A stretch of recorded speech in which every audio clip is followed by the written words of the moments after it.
But now is where the interesting stuff starts. What does Keria have planned for us? Is it going to be his Echo support finally?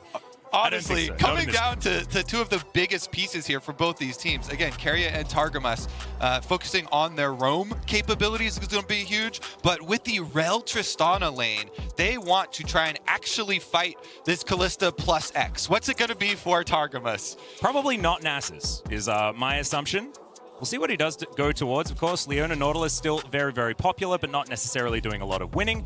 And Rakan will be very slippery and provide a lot more of that CC. So, this is Yasuo comp. Let's do a knock-up count, shall we? Do they need more control? Try and get as much harassment as you can down while farming up nicely. A bit of an attack here on the bottom side of the map. Targamas immediately going to throw out the exhaust and gets exhausted as well. The flashes coming forward. First blood within the first 2 minutes is Flakked looking to go down as well. Keria just over 100 health, so he has to back. And Rel pretty good at being able to at least escape these opportunities for the Rakan. Yeah, just the bodyguard here. Meanwhile, of course, you saw it on screen, but we should mention too, Dragon stacking stops by G2. That was their payment. There's the Magnet Storm as we are just going to pull back in Targamas. He's going to go forward though as Faker with the gold card looking to lock down Flakked once again, and the Callista will go down. That is one death apiece for the G2 bottom lane. I feel like that is in farm by just a little bit against Faker, but trying to keep him down is important. Faker now possibly in trouble here as it's a decent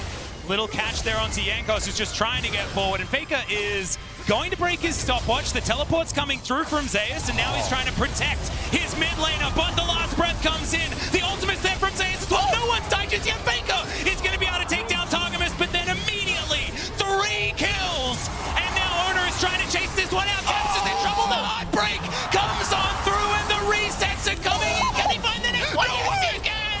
It's down to Callista, and BrokenBlade's in trouble. It's a triple kill for the LCK Spring MVP for the finals, and Oner will reclaim victory for T1 in the fight. Damn, I love watching this kid play. Oner creates space for Gumayusi as Oner does take down that Drake. Keria now trying to get some vision over. He's spotted by Jankos here, who does throw the Q through. They're looking to just blow up one target, and they'll absolutely do so. The Call of the Forge God comes down. Faker's going to get knocked up as the gold card has been locked down. He's not going to be able to go golden yet again. Zeus is immediately being exhausted.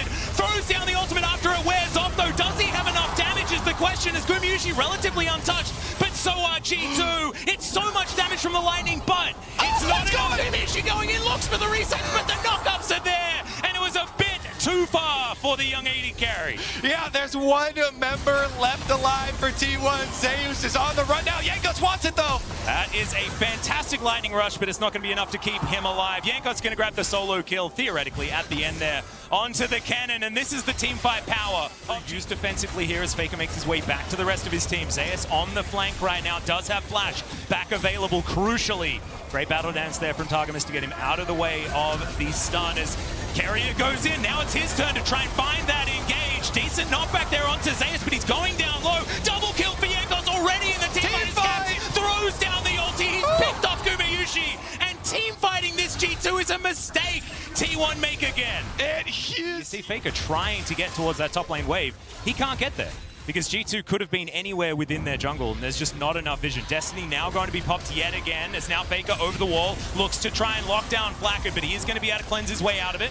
And now G2 reset up that phalanx to get control. Look for the wind whirl. It was so powerful last time for Caps, and it can stop Gumayusi from getting all of that damage down that he wants. Decent little stun there onto Targamas, but not going to take any meaningful damage. The Baron now once again down to very low health as they dive on in. Can they find the smite? And it's going to be taken by Caps of all people. Oner's now going to go down to his GA as T1 are looking to try and escape. Keria breaks his stopwatch, but he will go down as well. Followed by Oner at the same time as Faker's flashing out. In goes Zeus, finds a huge ulti, but it's not going to be enough, and G2 once again wipe the floor with T1 in the 5v5. Yeah, they wiped the floor all right. They're going to chase down every last speck of T1 here. Faker running for his life through the jungle. Targamas should be able to get him there with the blast cone. Yeah, this is not looking good for Faker here, as he does lock the gold card, but it will wear off, and G2 are just hurting him. Oh my. These velociraptors or hyenas or something like that, there are definitely packs of G2 members here, as Faker looking to try and get out, but he's going to get knocked up. Instead, And Jankos is going to be gifted the kill there with the... My goodness, so AP, and you can see it when he does well like this, like massive damage being dealt by him every single time. Well, now we've got Keria going in one more time. The Magnus Storm not necessarily the most pivotal as the double knock-up from the grand entrance is fantastic from Targamas, and they tidy up both the Rel and the Twisted Fate. Jankos is going to have to flash away, though, as Gumayusi goes for a bit of an insect play, but he's now at 1 health and not able to participate in this fight. It's going to be G2 that now move towards the Nexus. This was theirs from about 20 minutes into the game. It was a matter of time, and G2 will remain undefeated in this tournament, and T1 take their first match loss this year. G2 with the stronger undefeated streak here.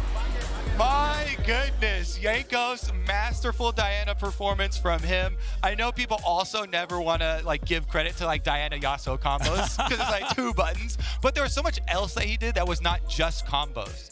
You see a lot in the positioning, zoning off multiple carries in the last one, chasing down extra kills. Just really nice. Again, team fighting from G2 and sticking to their win condition, which is most important, right? There are a couple of instances, even though T1 played the early game quite well, even getting bottom lane kills, getting a lot of these early towers chained for themselves.